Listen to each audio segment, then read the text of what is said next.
Record. Okay. Okay. Mhm. Okay. If we will recite this sloka. Yeah. यदा विनयितां चित्तम् आत्मानि एव वतिष्ठते निष्प्रा सर्वकामेभ्यो युक्त इति उच्यते तथा. You can increase little font. Font. Okay. Font size. Increase. Okay. How much? This fine, huh? Fine? Yeah. Okay. Okay. What about this? No. This is also good. Okay. Okay. Yada vinayita. Yeah. Yeah. Translation. You can Yeah. you can continue translation. Yeah, when the yogi, by practice of yoga, disciplines his mental activities and becomes situated in transcendence, devoid of all material desires, he is said to be well established in yoga. Perfect. The activities of the yogi are distinguished from those of an ordinary person by his characteristic cessation from all kinds of material desires. A perfect yogi is so well disciplined in the activities of the mind that he can no longer be disturbed by any kind of material desire. Perfectional stage can automatically be attained by persons in Krishna consciousness, as stated in the Srimad Bhagavatam. King Ambarisa first of all engaged his mind on the lotus feet of Lord Krishna. One after another, he engaged his words in describing the transcendental qualities of the Lord, his hands in mopping the temple of the Lord, his ears in hearing the activities of the Lord, his eyes in seeing the transcendental forms of the Lord, his body in touching the bodies of the devotees, his sense of smell in smelling the scent of the lotus flowers offered to the Lord, his tongue in tasting the tulasi leaf offered at the lotus feet of the Lord, his legs in going to pilgrimage and the temple of the Lord, his head in offering obeisances unto the Lord, and his desires in executing the mission of the Lord. All these transcendental activities are quite befitting a pure devotee. This transcendental stage may be inexpressible subjectively by the followers of the impersonalist path, but it becomes very easy and practical for a person in Krishna consciousness, as it is apparent by the above description of the engagements of Maharaja Ambarisa. Unless the mind is fixed on the lotus feet of the Lord by constant remembrance, such transcendental engagements are not practical. In the devotional service of the Lord, these prescribed activities are called archana, or engaging all the senses in the service of the Lord. The senses and the mind require engagements. Simple abnegation is not practical. Therefore, for people in general, especially for those who are not in the renounced order of life, transcendental engagement of the senses and the mind, as described above, is a perfect process for transcendental achievement. It is called yukta, the Bhagavad Gita. Yeah. So you can summarize this verse. Yeah.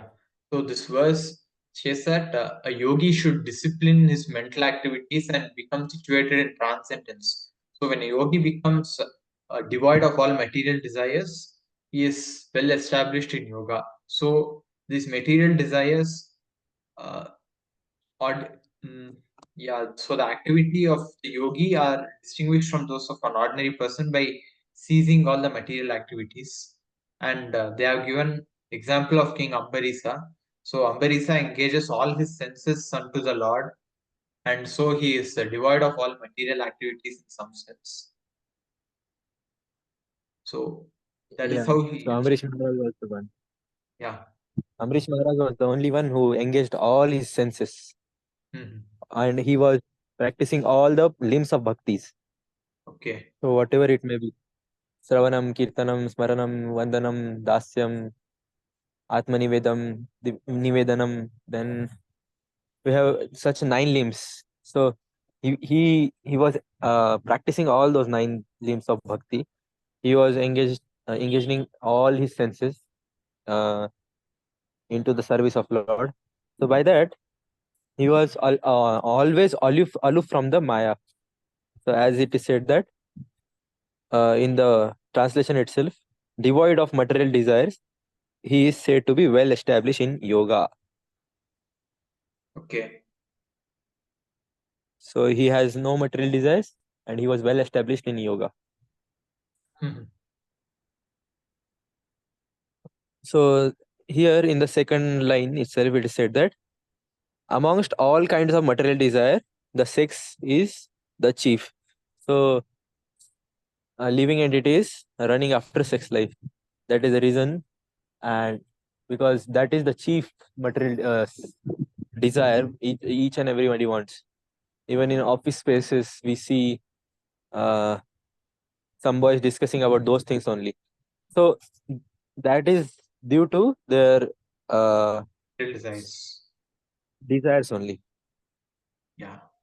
So according to them, there is no aim of life, and just the aim is why we are earning is just to enjoy the sex life.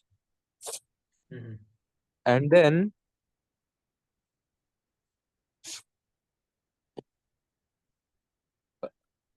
yeah, so you can recite the shloka also.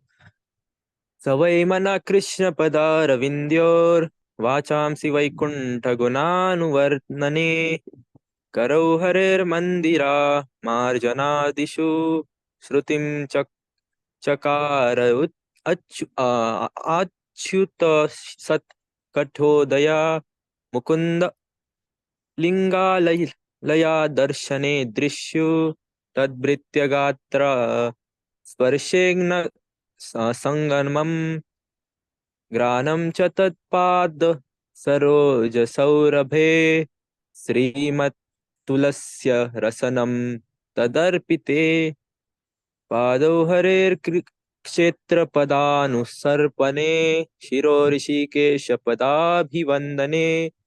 कामं च दास्यन् न तु कामयया यथोत्तम श्लोक जनाश्रया रति.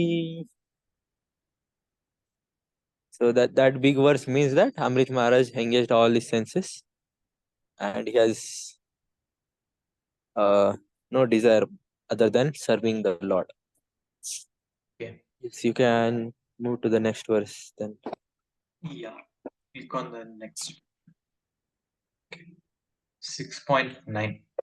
Yatadipo nivatasto nengate sopamasprita yogino yatachityasya yunjato yogamatmana. Translation. As a I lamp in will a read. windless place does not waver, so the transcendentalist, whose mind is controlled, remains always steady in his meditation on the transcendent self. Purport. A truly Krishna conscious person, always absorbed in transcendence, in constant undisturbed meditation on his worshipable Lord, as steady as a lamp in a windless place. So, a Krishna conscious person is being compared to a lamp which is there in a place which doesn't have any wind. Yeah, but it is very difficult to find such place. In the same way, it is very difficult to control the mind unless one takes to Krishna consciousness. It gets difficult. Yeah. Yeah. So this was short verse. We can move to the next verse.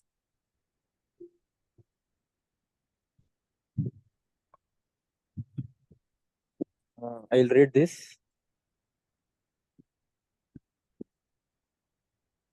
यत्रोपरात्मने चित्तं निरुद्धं योगसेवया यत्र चैवात्मनात्मानं पश्यानात्मनि तुष्यति सुखम् आत्यन्तिकं यत्तत् बुद्धिग्राह्यम् अतीन्द्रियां वेत्ति यत्र न चैवायं स्थिताश्चलति तत्त्वता यं लब्ध्वा चापरं लाभं मन्यते नाधिकं तथा यस्मिन् स्थितो न दुःखेन गुरुणापि विचल्यते तं विद्यात् दुःखसंयोगा वियोगं निताम्. So translation: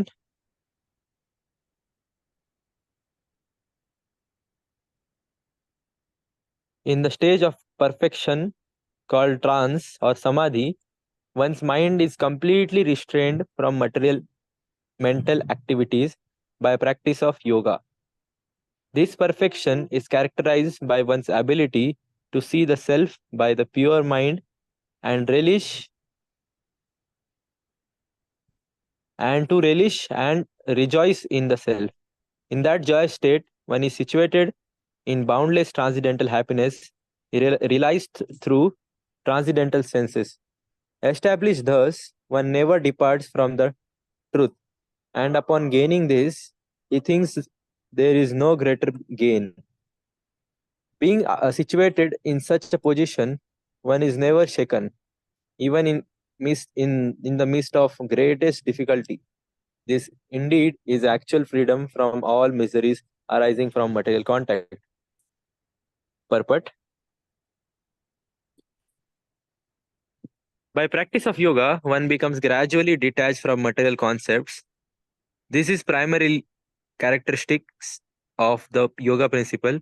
And after this, one becomes situated in trance or samadhi, which means that the yogi realizes the super soul through transcendent mind and intelligence without any misgivings or identifying the self with self. Practice is more or less based on principles of Patanjali system. Unauthorized comment try to identify the individual soul with the soul, and Moni thinks this to be wrong. But they do not understand the real purpose of Patanjali system of yoga. There is an acceptance of transcendental play in Patanjali system, but they do not accept this transcendental instead of fear of jeopardizing the theory of oneness. The duality of knowledge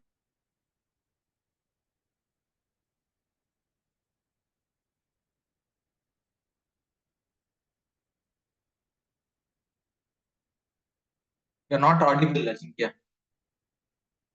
Are you speaking? connected. Yeah. How long I was not audible? You're not audible for about some 10 seconds. Since second sentence. No, no, 10 seconds. Like last 10 seconds, like you're not audible. Okay, okay.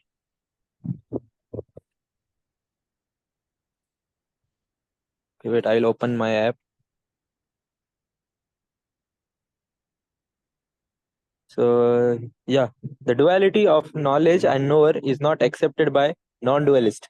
But in this verse, transcendental pleasure, realized through transcendental senses, is accepted. And this is collaborated by Patanjali Muni, the famous exponent of yoga system.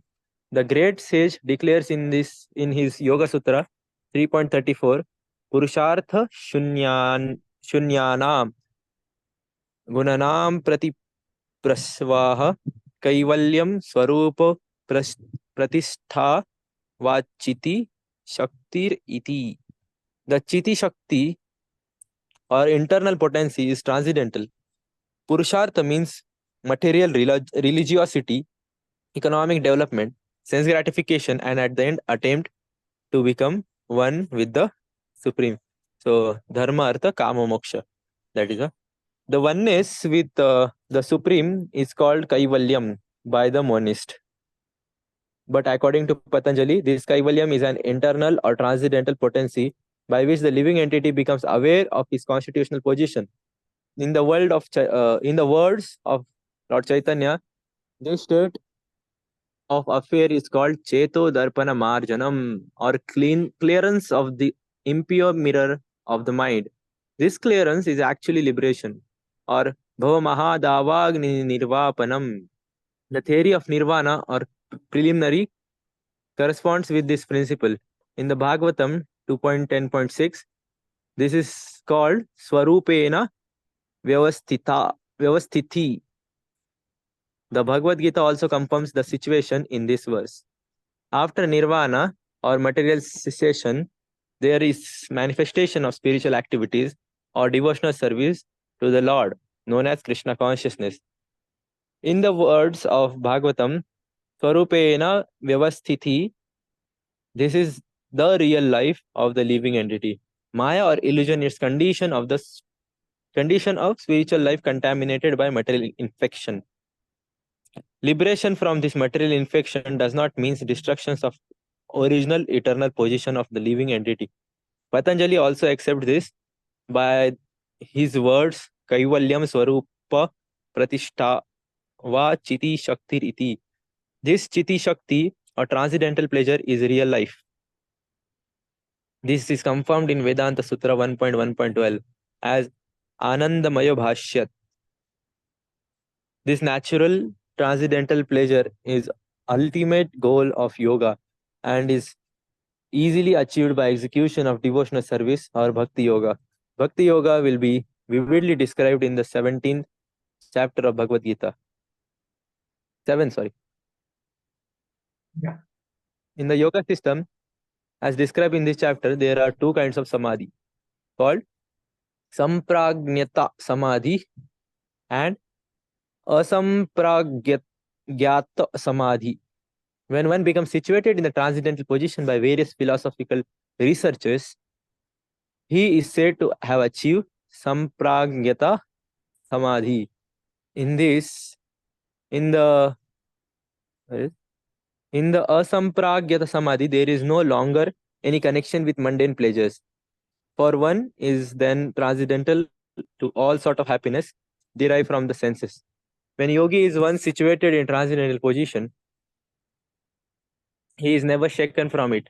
Unless the yogi is able to reach the position, he is unsuccessful.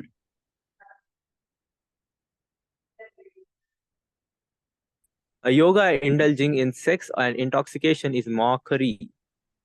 Even these yogis who are attracted by the siddhis, perfection in the process of yoga, are not perfectly situated. If yogis are attracted by the byproducts of yoga, then they cannot attain the state of perfection, as is stated in this verse. Persons, therefore, indulging in the make-show practice of gymnastic feats or siddhis should know that aim of yoga is lost in that way. The best practice of yoga in this age is Krishna consciousness, which is not baffling. A Krishna conscious person is so happy in his occupation that he does not aspire after any other happiness. There are many impediments, especially in the age of hypocrisy, to practice Hatha Yoga, Dhyana Yoga, and Jnana Yoga, but there is no such problem in executing Karma Yoga or Bhakti Yoga. As long as the material body exists, one has to meet the demands of the body, namely eating, sleeping, mating, and defending. But a person who is in pure Bhakti Yoga or in Krishna consciousness does not arouse the senses while meeting the demands of the body. Rather, he accepts the bare necessity of life, making the best use of the bad bargain, and enjoys transcendental happiness in Krishna consciousness. He is called his callous towards incidental occurrences such as accident, diseases, scarcity, and even the death of most dear relative. But he is always alert to execute his duty in Krishna consciousness or Bhakti Yoga. Accidents never deviate him from his duty. As stated in Bhagavad Gita, Agama Paino Nityas Tam Stitikshasva Bharata. He endures all such incidental occurrences because he knows that they come and go and do not affect his duties. In this way, he achieves the highest perfection in yoga practice.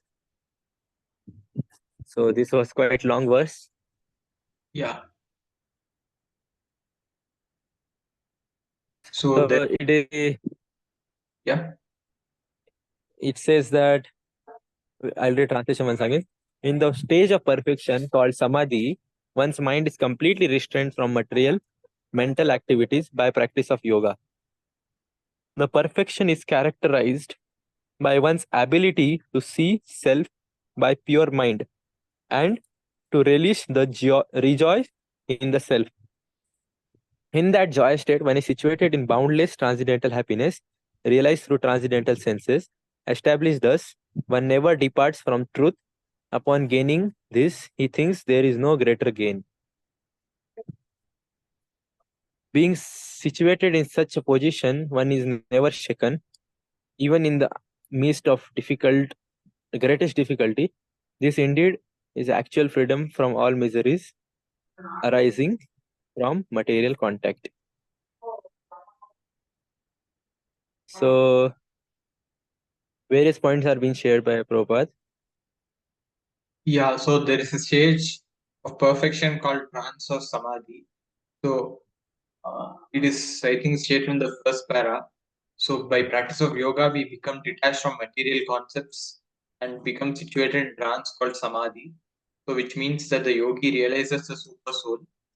And yoga practice is more or less based on the principles of Patanjali system.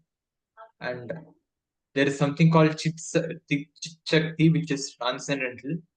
Purushartha means material religiosity. This should be eradicated by the practice of yoga.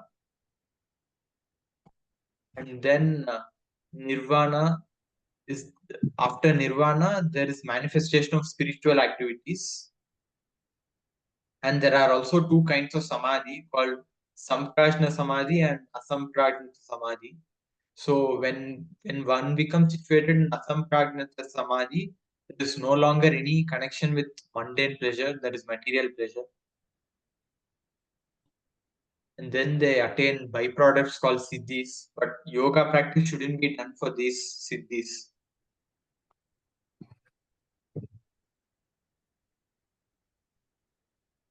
Yeah. Mhm. So here, the Patanjali system does not say that uh, the aim of yoga practice is to get oneness, get one with super soul, or the soul should get merged in super soul. But it accepts that there is some higher spiritual pleasure. So, but the monists or the Mayavadis, they do not accept this, and they propagate the philosophy of monism. So this verse and even Prabhupada quoted a few other verses from Srimad Bhagavatam, from Chaitanya Charitamrita. So they all refuted this argument again, that the soul and super soul are different. They are not the same. And then coming back to the verse, the stage of nirvana. Nirvana means we are stopping the material activities. So when we stop material activities, then what we do? We go for some other activities. Now, if not material, then what? Then it is spiritual activities. Yeah. So when one get into to nirvana stage, that means one starts spiritual activities, or in other words, you can say he starts his bhakti or Krishna consciousness, Yeah. and that is called as, in Bhagavatam. Bhagavatam says Swarupena Vyavasthiti. So Swarupa means our eternal identity as a part and parcel of Lord in spiritual world. So that is Swarupa.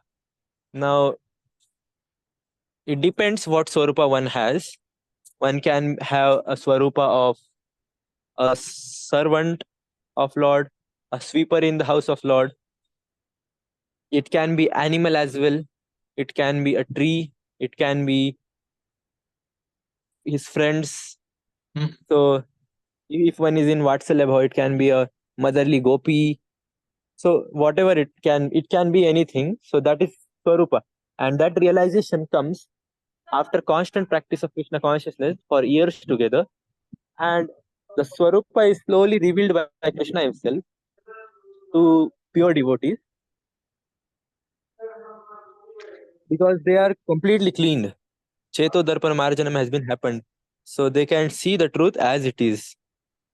Okay. And see here, as you said, Chiti Shakti. Swarupa Pratishtha va Chitir Shaktir iti, or transcendental presence in real life. Okay. So Patanjali also accepts this. So if Patanjali accepts this, that means Patanjali accepts that there is some higher spiritual uh, entity from where we can seek pleasures. There is spiritual world, And there is nothing called monism as per Advaitavadis. So this philosophy also has been turned wrong. Okay, so monism means that Then there is only one truth, right? Monism basically says that there is only one one. truth. Yeah, there is only one truth, and also we can some philosopher includes Mayavad also in monism. Why is that? They think that there is only one truth and you are that truth. So there is only one God and you are that God. So something like that. There is Brahman and you are Brahman. Everyone is Brahman. You are God, me, I am God. So this philosophy is refuted multiple times in Bhagavad Gita itself. We have discussed a lot in second chapter, and now also in this verse. Mhm. Now there are two types of samadhis. Those details you can go through. Yeah. And they practice yoga. Why do we do yoga? The goal behind doing yoga is not achieving samadhi, achieving some siddhis or satisfying senses, sex pleasures. There are sex yogas also nowadays in foreign countries. So the goal of yoga is not that. Okay. That is not yoga itself. That is something else. And even the yogis who are after siddhis or some other things, they are also not perfectly situated. They are also not yogis. Yeah, you can say they are not yogis. They are after siddhis. Yeah. Siddhi Kami Mukti. Mhm. So these persons will not realize Krishna Yeah. because they are after something material. Mhm. And then next verse it is said that what is the best practice of yoga for this age? Chanting of Hare Krishna Yeah. consciousness is the best practice. Yeah. Because these other systems are not capable, or we cannot practice those systems because we have to satisfy our bodily demands. No, we have Yeah. to eat, sleep, we have to defend. So these things can only be done if you are practicing karma yoga or bhakti yoga. But if you are practicing hatha yoga, if you are practicing ashtanga yoga, then you have to leave everything and you have to go to forest. You have to do tremendous austerity to and give tremendous pain to the body so that you will get aloof from the body itself, saying that you are not this body, you are different entity from this body. Mhm. And then focusing on Brahman, focusing on something, giving pain to the body. So these things are not feasible for today's age. So it is recommended that you practice either karma yoga or karma yoga, also Krishna consciousness only, or bhakti yoga. Okay. Agama payino nitya tam stitiksha subhara. So a person is well situated, whatever the situation may be. Mhm. And this is the highest perfection. Okay. So this was about this verse. It was quite big. Mhm.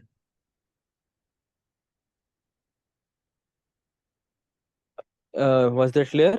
Any Yeah, bro. doubts or anything to share? No, bro. No, Ajinkya. Okay, then we can stop for today then. Yeah. Okay, once you stop recording, Mhm. then it will take some time to load everything. It will take some time to convert the video and audio into one single file, Okay. and it will be saved in some document Zoom folder somewhere directly. You can check those things, and I'll see the credential. Even I forgot what was it, Okay. and I'll provide you the YouTube credentials. You can upload these videos.